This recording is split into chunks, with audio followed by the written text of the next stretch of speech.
France Culture, hein, c'est le rendez-vous des politiques, une leçon de sagesse aujourd'hui en compagnie de Raymond Barre. Sur cette affaire, je considère que le lobby juif, pas seulement en ce qui me concerne, est capable de monter des opérations qui sont indignes. Et je tiens à le dire publiquement. Tout ça est manipulé, ça je le dis à votre naturellement. On est manipulé. Bon, on est complètement manipulé. Oui, vous le dites, j'espère, le matin. Vous avez des banques, vous avez dans le monde des banques et des officines dont le travail est d'organiser la spéculation en Europe. Elles sont américaines en général, elles sont pas européennes, et c'est leur travail. Le matin, on dit quelle monnaie attaque-t-on? Je vais vous dire qui est mon adversaire, mon véritable adversaire. Il n'a pas de nom, pas de visage, pas de parti. Il ne présentera jamais sa candidature. Il ne sera donc pas élu. Et pourtant, il gouverne. Cet adversaire, c'est le monde de la finance.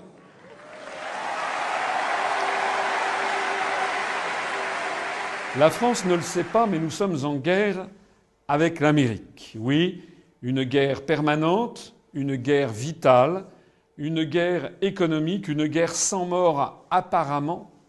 Oui, ils sont très durs, les Américains. Ils sont voraces, ils veulent un pouvoir sans partage sur le monde. C'est une guerre inconnue, une guerre permanente, sans mort apparemment, et pourtant une guerre à mort. Ce n'est pas moi qui le dis. C'est François Mitterrand, quelques semaines avant de mourir, dans un ouvrage qui s'appelle Le dernier Mitterrand, de confidence qu'il a faite au journaliste Georges-Marc Benamou, à l'époque journaliste au Nouvel Observateur. Et je peux vous dire une troisième chose. On ira ensemble vers ce nouvel ordre mondial. Et personne, je dis bien, personne ne pourra s'y opposer. Et les dernières paroles qu'il ait prononcées comme président de la République, à l'exception peut-être de quelques mots qu'il a dit à son médecin avant de passer les paroles à Chirac, c'est à moi qu'il les a dit. Et il me regarde.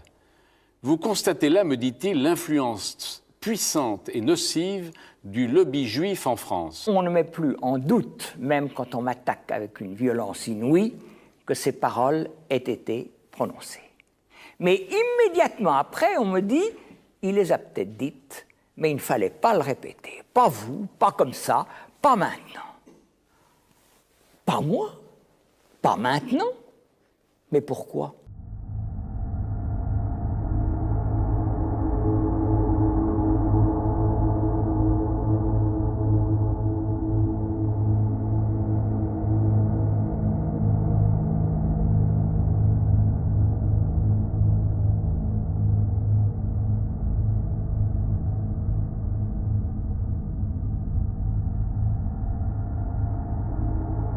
Mais pourquoi ?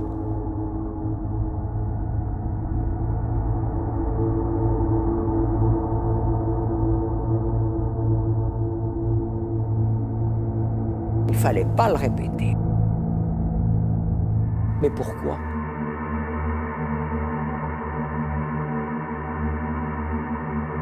Mais pourquoi ?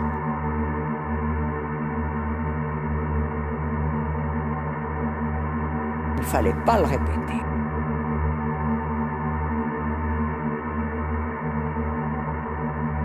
Mais pourquoi ? Il ne fallait pas le répéter. Mais pourquoi ?